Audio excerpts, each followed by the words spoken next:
Hello, this is Let's Talk About Myths, baby! Finally back to a regular schedule.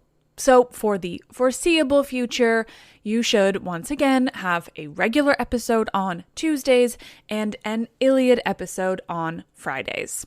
I am finished writing a book, which is the coolest thing I've ever done, and you all will get to hear more about it very soon and see it in the spring, and oh my god, I'm so excited. But it does mean I can get back to the regular podcast, which is a great feeling. This is Homer's Iliad, translated by Samuel Butler, Book 15.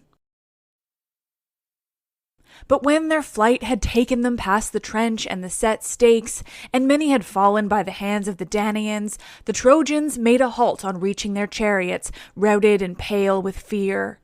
Jove now woke on the crests of Ida, where he was lying with golden-throned Juno by his side, and starting to his feet, he saw the Trojans and Achaeans, the one thrown into confusion, and the others driving pell-mell before them with King Neptune in their midst. He saw Hector lying on the ground with his comrades gathered round him, gasping for breath, wandering in mind, and vomiting blood, for it was not the feeblest of the Achaeans who struck him. The sire of gods and men had pity on him, and looked fiercely on Juno. "I see, Juno," said he, "you mischief-making trickster, that your cunning has stayed Hector from fighting and has caused the rout of his host. I am in half a mind to thrash you, in which case you will be the first to reap the fruits of your scurvy knavery. Do you not remember how once upon a time I had you hanged? I fastened 2 anvils onto your feet and bound your hands in a chain of gold which none might break, and you hung in mid-air among the clouds. All the gods in Olympus were in a fury, but they could not reach you to set you free. When I caught any one of them, I gripped him and hurled him from the heavenly threshold till he came fainting down to earth. Yet even this did not relieve my mind from the incessant anxiety which I felt about noble Hercules, whom you and Boreas had spitefully conveyed beyond the seas to Cos after suborning the tempests. But I rescued him, and notwithstanding all his mighty labors, I brought him back again to Argos.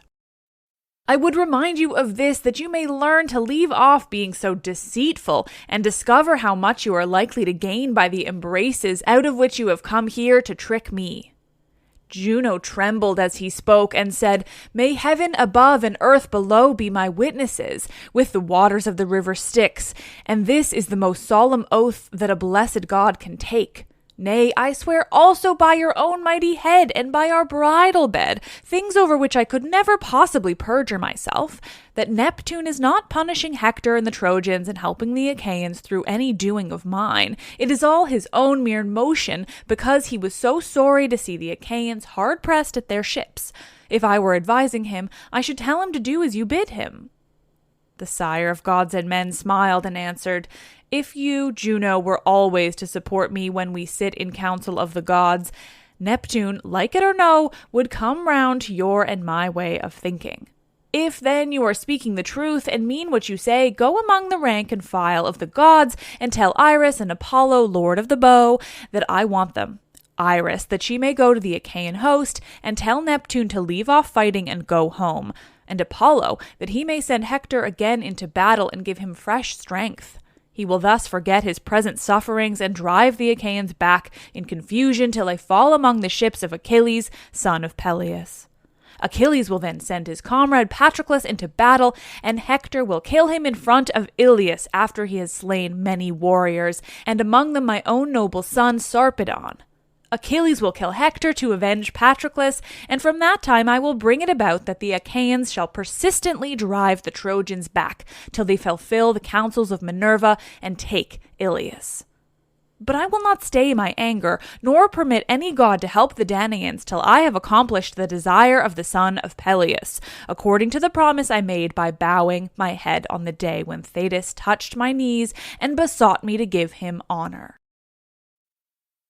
Juno heeded his words and went from the heights of Ida to great Olympus, swift as the thought of one whose fancy carries him over vast continents, and he says to himself, "Now I will be here or there," and he would have all manner of things. Even so swiftly did Juno wing her way till she came to high Olympus and went in among the gods who were gathered in the house of Jove.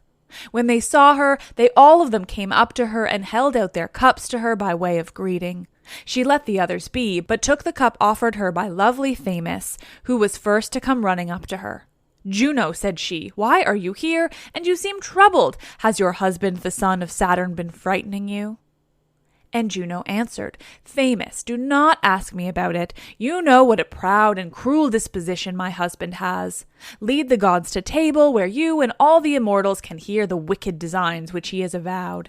Many a one, mortal and immortal, will be angered by them, however peaceably he may be feasting now." On this Juno sat down, and the gods were troubled throughout the house of Jove. Laughter sat on her lips, but her brow was furrowed with care, and she spoke up in a rage. "Fools that we are," she cried, "to be thus madly angry with Jove. We keep on wanting to go up to him and stay him by force or by persuasion, but he sits aloof and cares for nobody.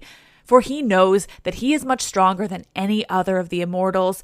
Make the best, therefore, of whatever ills he may choose to send each one of you. Mars, I take it, has had a taste of them already, for his son Aesculapius has fallen in battle, the man whom all others he loved most dearly, and whose father he owns himself to be." When he heard this, Mars smote his two sturdy thighs with the flat of his hands and said in anger, "Do not blame me, you gods that dwell in heaven, if I go to the ships of the Achaeans and avenge the death of my son, even though it end in my being struck by Jove's lightning and lying in blood and dust among the corpses." As he spoke, he gave orders to yoke his horses, Panic and Rout, while he put on his armor. On this, Jove would have been roused to still more fierce and implacable enmity against the other immortals, had not Minerva, alarmed for the safety of the gods, sprung from her seat and hurried outside. She tore the helmet from his head and the shield from his shoulders, and she took the bronze spear from his strong hand and set it on one side. Then she said to Mars, "Madman, you are undone. You have ears that hear not, or you have lost all judgment and understanding. Have you not heard what Juno has said on coming straight from the presence of Olympian Jove? Do you wish to go through all kinds of suffering before you are brought back sick and sorry to Olympus, after having caused infinite mischief to all others? Jove would instantly leave the Trojans and Achaeans to themselves. He would not come to Olympus to punish us, and he would grip us up one after another, guilty or not guilty. Therefore lay aside your anger, for one, the death of your son. Better men than he have either been killed already or will fall hereafter, and one cannot protect everyone's whole family." With these words, she took Mars back to his seat. Meanwhile, Juno called Apollo outside with Iris, the messenger of the gods. "Jove," she said to them, "desires you to go to him at once on Mount Ida. When you have seen him, you are to do as he may bid you." Thereon Juno left them and resumed her seat inside, while Iris and Apollo made all haste on their way. When they reached many-fountained Ida, mother of wild beasts, they found Jove seated on topmost Gargarus, with a fragrant cloud encircling his head as with a diadem. They stood before his presence, and he was pleased with them for having been so quick in obeying the orders his wife had given them.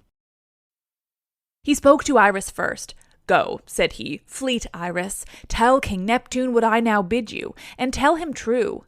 Bid him leave off fighting and either join the company of the gods or go down into the sea. If he takes no heed and disobeys me, let him consider well whether he is strong enough to hold his own against me if I attack him. I am older and much stronger than he is, yet he is not afraid to set himself up as on a level with myself, of whom all the other gods stand in awe." Iris, fleet as the wind, obeyed him, and as the cold hail or snowflakes that fly from out the clouds before the blast of Boreas, even so did she wing her way till she came close up to the great shaker of the earth. Then she said, "I have come, O dark-haired king that holds the world in his embrace, to bring you a message from Jove. He bids you leave off fighting and either join the company of the gods or go down into the sea. If, however, you take no heed and disobey him, he says he will come down here and fight you.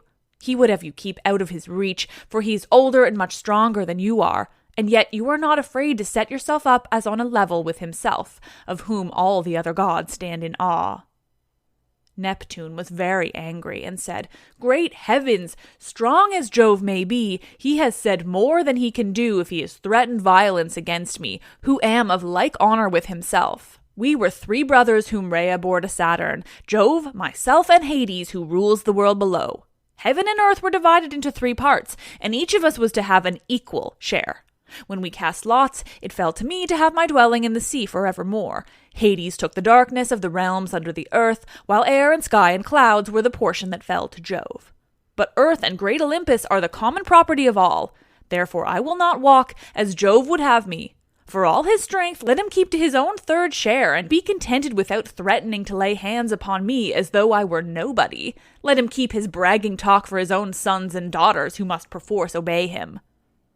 Iris, fleet as the wind, then answered, "Am I really, Neptune, to take this daring and unyielding message to Jove, or will you reconsider your answer? Sensible people are open to argument, and you know that the Erinyes always range themselves on the side of the older person." Neptune answered, "Goddess Iris, your words have been spoken in season. It is well when a messenger shows so much discretion. Nevertheless, it cuts me to the very heart that anyone should rebuke so angrily another who is his own peer and of like empire with himself. Now, however, I will give way in spite of my displeasure.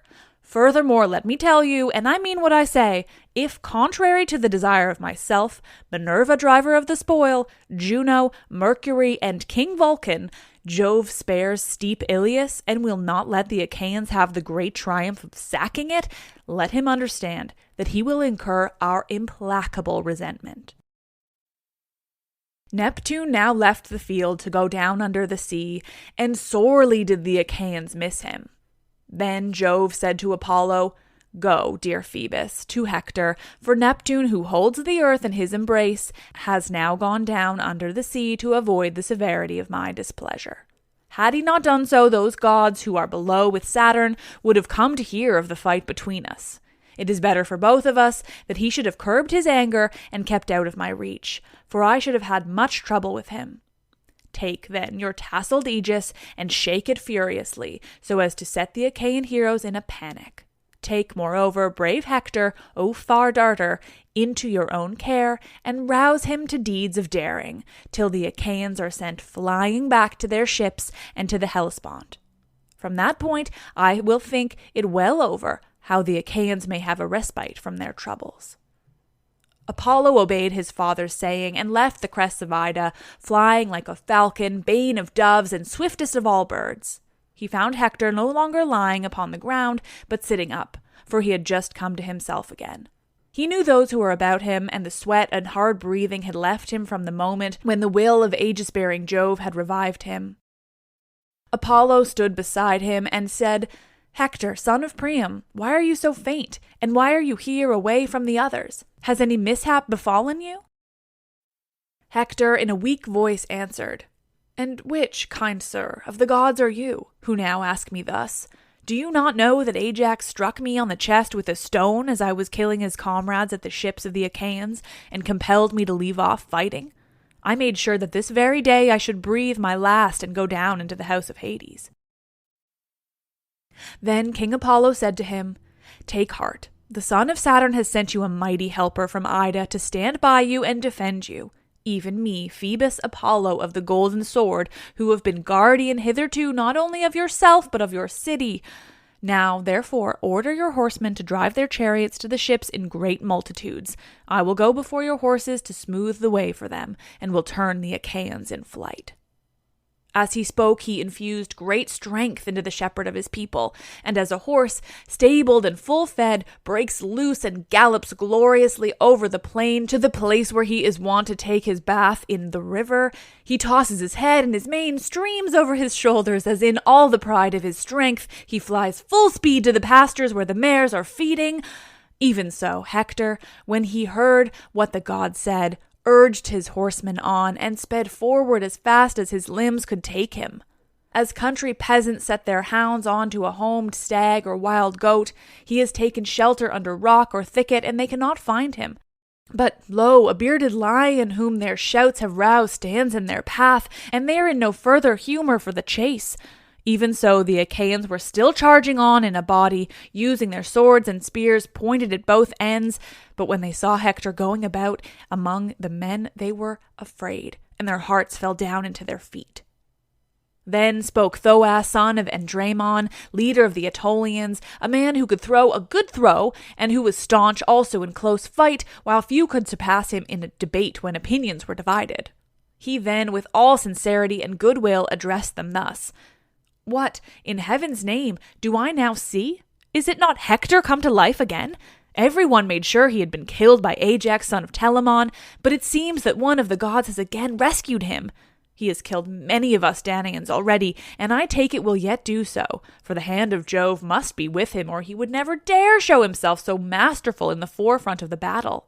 Now, therefore, let us all do as I say. Let us order the main body of our forces to fall back upon the ships, but let those of us who profess to be the flower of the army stand firm, and see whether we cannot hold Hector back at the point of our spears as soon as he comes near us. I conceive that he will then think better of it before he tries to charge into the press of the Danaans." Thus did he speak, and they did even as he had said.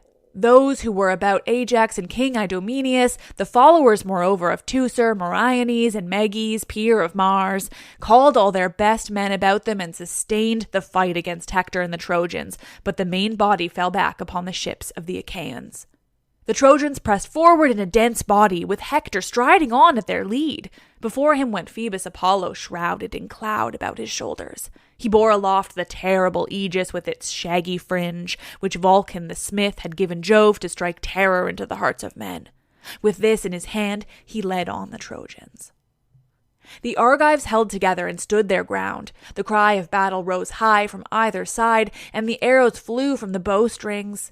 Many a spear sped from strong hands and fastened in the bodies of many a valiant warrior, while others fell to earth midway before they could taste of man's fair flesh and glut themselves with blood. So long as Phoebus Apollo held his aegis quietly and without shaking it, the weapons on either side took effect, and the people fell.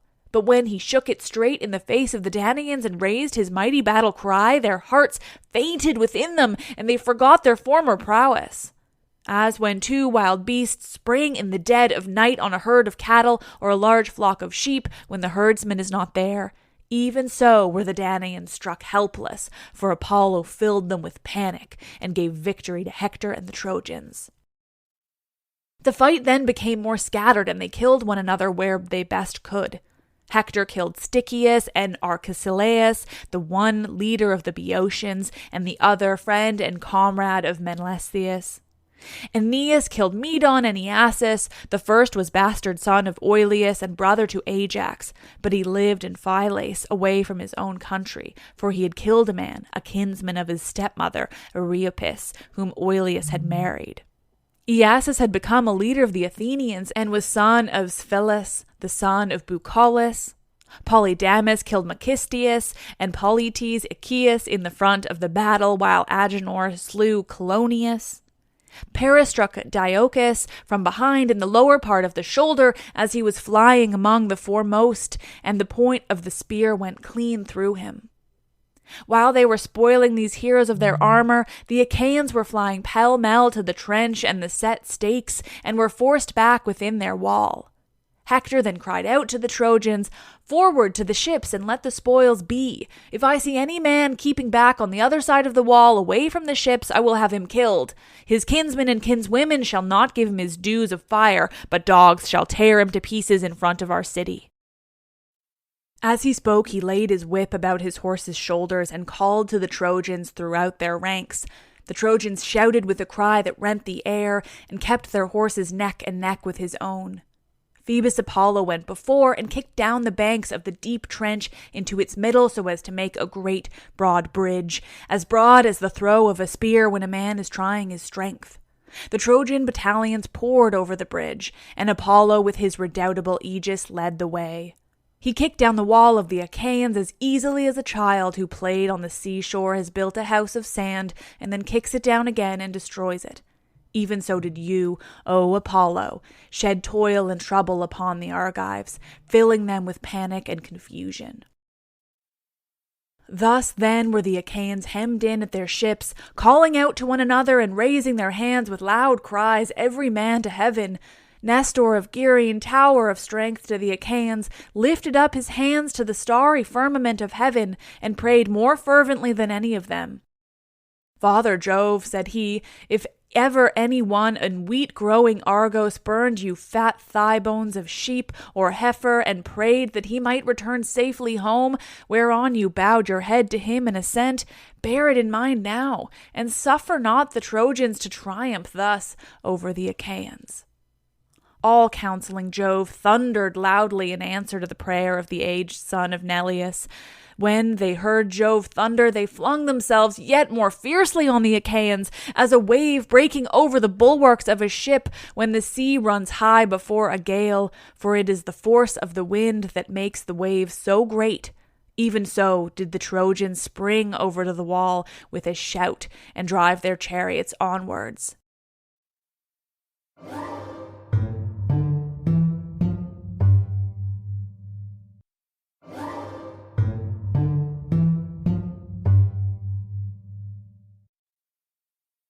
The two sides fought with their double-pointed spears in hand-to-hand encounter, the Trojans from their chariots and the Achaeans climbing up into their ships and wielding the long pikes that were lying on the decks, ready for use in a sea fight, jointed and shod with bronze. Now Patroclus, so long as the Achaeans and Trojans were fighting about the wall, but were not yet within it and at the ships, remained sitting in the tent of good Eurypylus, entertaining him with his conversation and spreading herbs over his wound to ease his pain. When, however, he saw the Trojans swarming through the breach in the wall, while the Achaeans were clamoring and struck with panic, he cried aloud and smote his two thighs with the flat of his hands. "Eurypylus," said he in his dismay, "I know you want me badly, but I cannot stay with you any longer, for there is hard fighting going on. A servant shall take care of you now, for I must make all speed to Achilles and induce him to fight if I can. Who knows, but with heaven's help I may persuade him. A man does well to listen to the advice of a friend." When he had thus spoken, he went his way. The Achaeans stood firm and resisted the attack of the Trojans, yet though these were fewer in number, they could not drive them back from the ships, neither could the Trojans break the Achaean ranks and make their way in among the tents and ships. As a carpenter's line gives a true edge to a piece of ship's timber in the hand of some skilled workman whom Minerva has instructed in all kinds of useful arts, even so level was the issue of the fight between the two sides, as they fought some round one and some round another.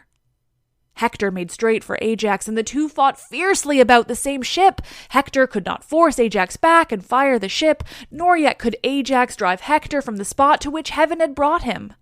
Then Ajax struck Caletor, son of Clytius, in the chest with a spear as he was bringing fire towards the ship. He fell heavily to the ground, and the torch dropped from his hand. When Hector saw his cousin fallen in front of the ship, he shouted to the Trojans and Lycians, saying, "Trojans, Lycians, and Dardanians, good in close fight, bate not a jot, but rescue the son of Clytius, lest the Achaeans strip him of his armor now that he is fallen." He then aimed a spear at Ajax and missed him, but he hit Lycophron, a follower of Ajax, who came from Cythera but was living with Ajax inasmuch as he had killed a man among the Cytherians. Hector's spear struck him on the head below the ear, and he fell headlong from the ship's prow onto the ground with no life left in him. Ajax shook with rage and said to his brother, "Teucer, my good fellow, our trusty comrade, the son of Mastor, has fallen, and he came to live with us from Cythera, and whom we honored as much as our own parents. Hector has just killed him. Fetch your deadly arrows at once, and the bow which Phoebus Apollo gave you." Teucer heard him and hastened towards him with his bow and quiver in hands. Forthwith he showered his arrows on the Trojans and hit Clytus, the son of Pisenor, comrade of Polydamas, the noble son of Panthus. With the reins in his hands, he was attending to his horses. He was in the middle of the very thickest part of the fight, doing good service to Hector and the Trojans, but evil had now come upon him, and not one of those who were fain to do so could avert it, for the arrow struck him on the back of the neck. He fell from his chariot, and his horses shook the empty car as he swerved aside. King Polydamas saw what had happened and was the first to come up to the horses. He gave them in charge to Astonus, son of Proteon, and ordered him to look on and to keep the horses near at hand.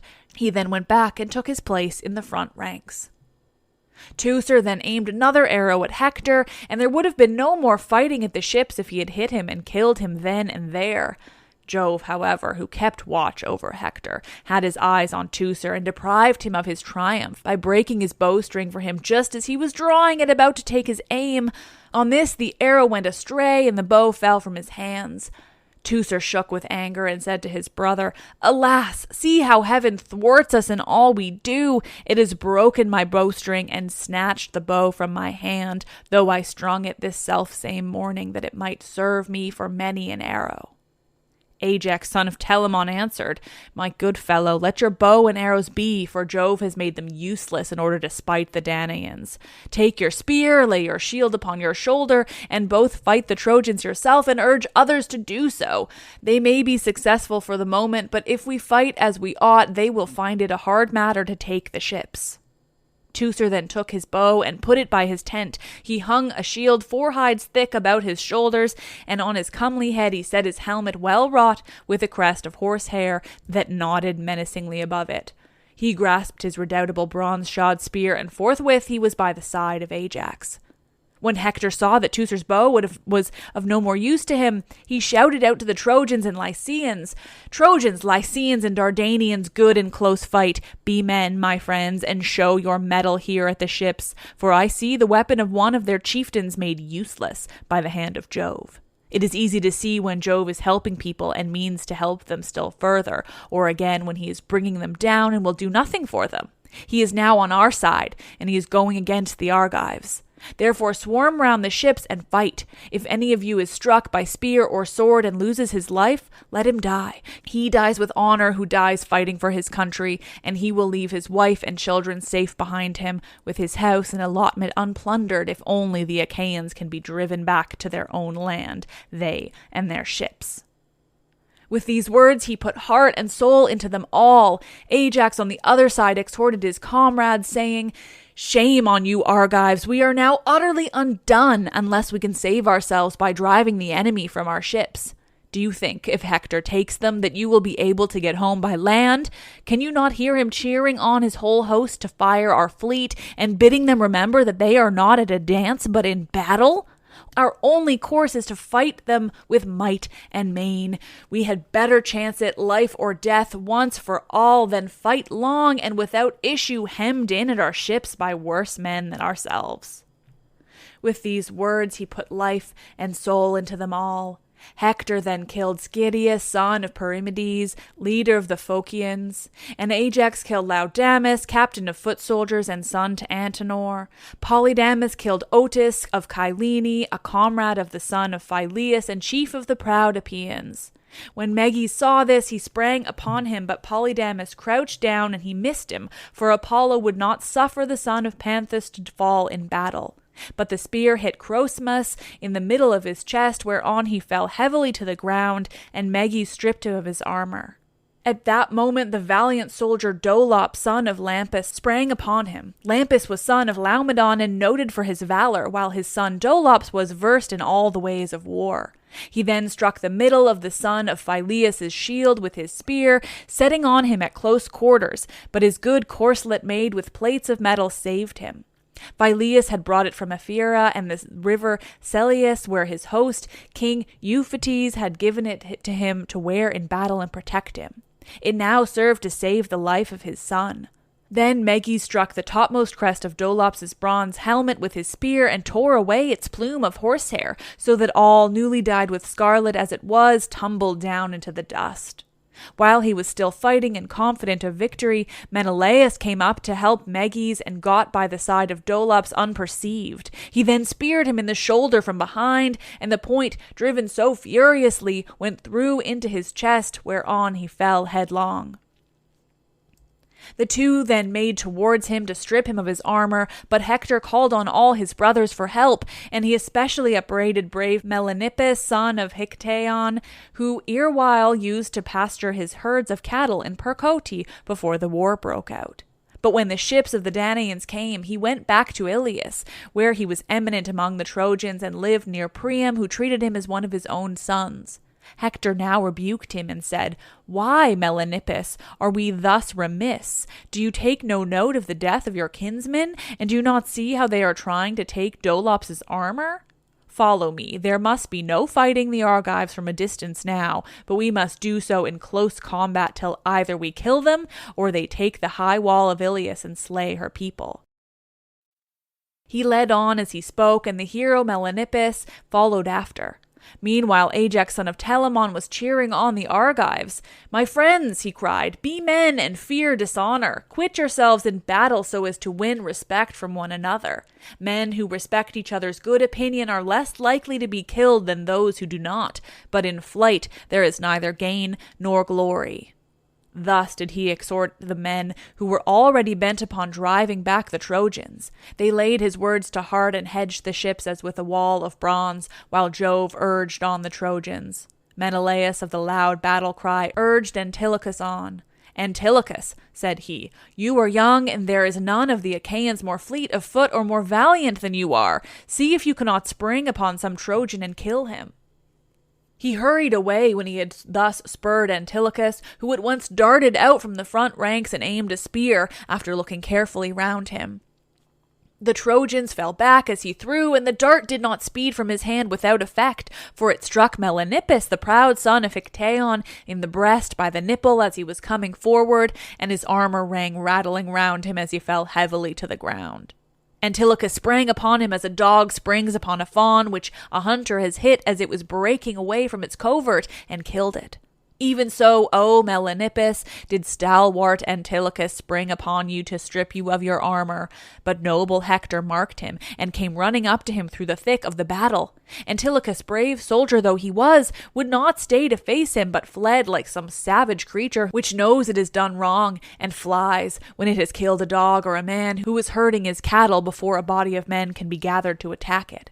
Even so did the son of Nestor fly, and the Trojans and Hector with a cry that rent the air showered their weapons after him, nor did he turn round and stay his flight till he had reached his comrades. The Trojans, fierce as lions, were rushing on towards the ships in fulfillment of the behests of Jove, who kept spurring them on to new deeds of daring, while he deadened the courage of the Argives and defeated them by encouraging the Trojans. For he meant giving glory to Hector, son of Priam, and letting him throw fire upon the ships till he had fulfilled the unrighteous prayer that Thetis had made to him. Jove, therefore, bided his time till he should see the glare of the blazing ship. From that hour he was about so to order that the Trojans should be driven back from the ships and to vouchsafe glory to the Achaeans. With this purpose he inspired Hector, son of Priam, who was eager enough already to assail the ships. His fury was of that of Mars, or as when a fire is raging in the glades of some dense forest upon the mountains. He foamed at the mouth, his eyes glared under his terrible eyebrows, and his helmet quivered on his temples by reason of the fury with which he had fought. Jove from heaven was with him, and though he was but one against many, vouchsafed him with victory and glory, for he was doomed to an early death. And already Pallas Minerva was hurrying on the hour of his destruction at the hands of the son of Peleus. Now, however, he kept trying to break the ranks of the enemy wherever he could see them thickest and in the goodliest armor. But do what he might, he could not break through them, for they stood as a tower foursquare, or as some high cliff rising from the grey sea that braves the anger of the gale, and of the waves that thunder up against it. He fell upon them like flames of fire from every quarter, as when a wind roars against the mast, the hearts of the sailors fail them for fear, and they are saved but a very little destruction.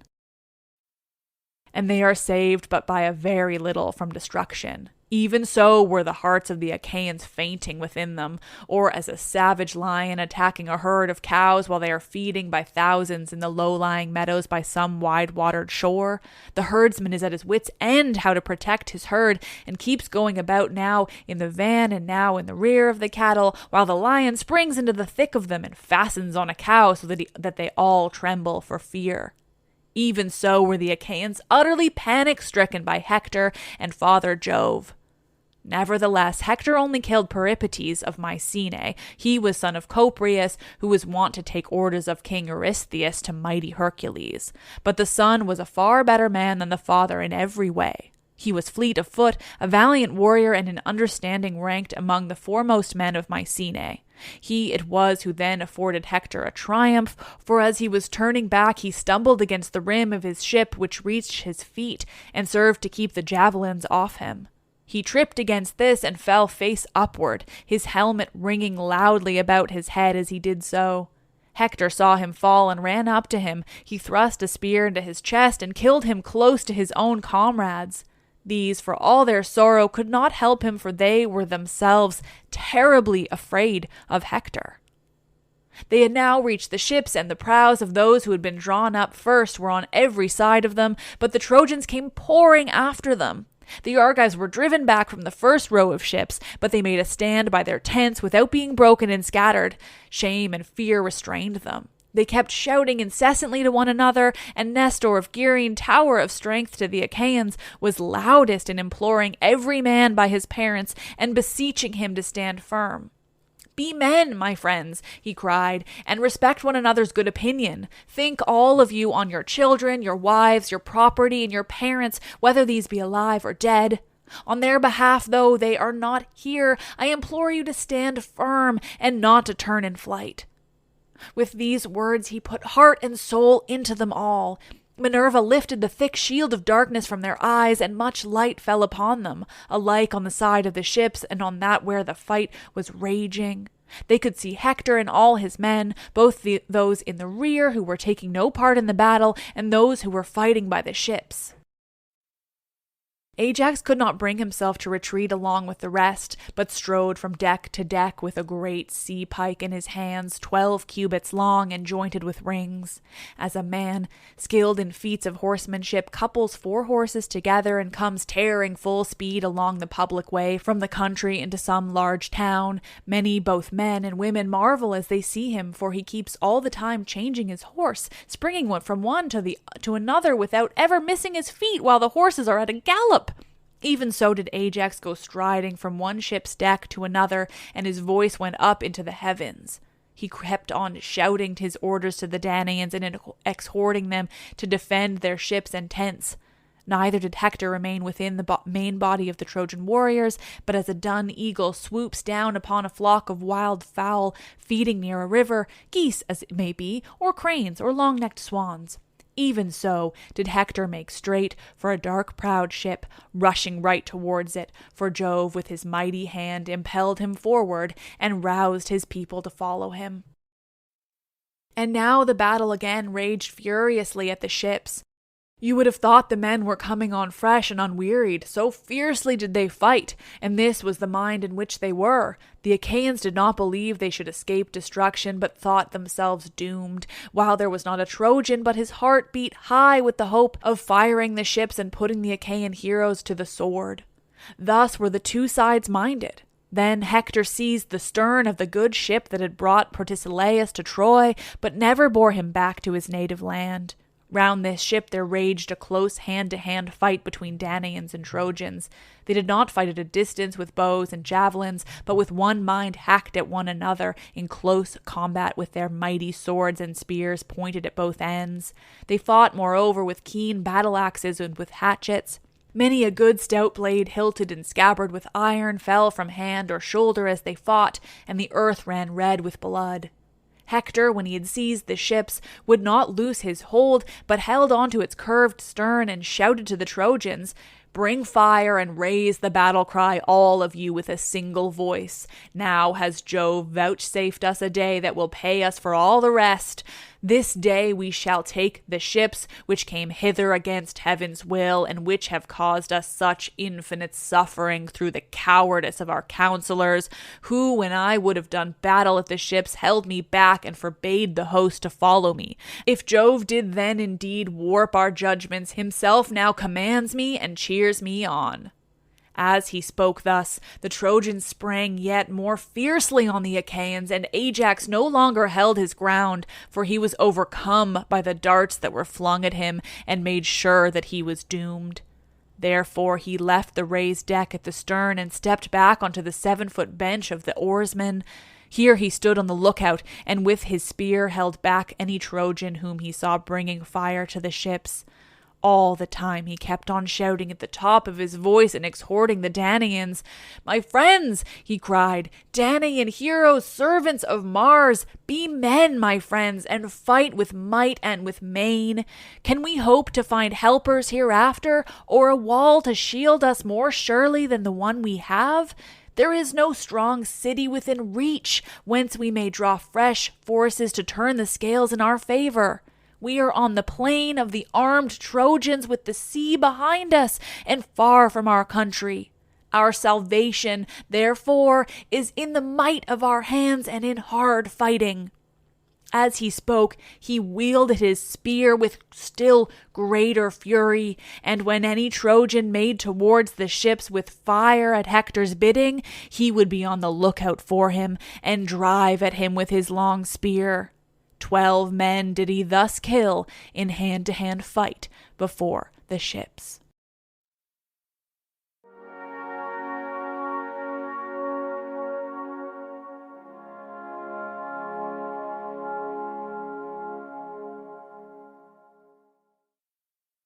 Oh, thank you all for listening to another episode of the Iliad. Like I said, we're back to the regular schedule, so on Tuesday you'll have another new episode, and on Friday another Iliad. Thank you all for listening. You're all wonderful and just the absolute best. Stay safe, stay inside if you can, wash your hands. Black Lives Matter, trans rights are human rights. I am Liv, and I love this shit.